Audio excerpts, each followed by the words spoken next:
ചെടികൾ വളർത്താൻ വലിയ ഇഷ്ടമാണ്. എൻ്റെ ഫേവറേറ്റ് ചെടി മണി പ്ലാന്റ് ആണ്.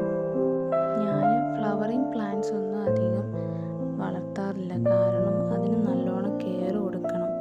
ഞാനങ്ങനെ അധികം കെയർ കൊടുക്കാത്ത പ്ലാന്റ്സ് ആണ് കൂടുതലും വളർത്തുന്നത്.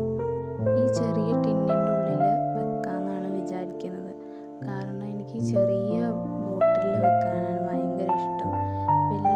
വലിയ ബോട്ടിലിൽ വെച്ചാൽ നല്ലോണം തിക്കായിട്ട് വളരും, പക്ഷേ ചെറിയതാവുമ്പോൾ കാണാൻ നല്ല ക്യൂട്ടായിരിക്കും. ഇതിനകത്ത് സിങ്കോണിയം വെക്കാൻ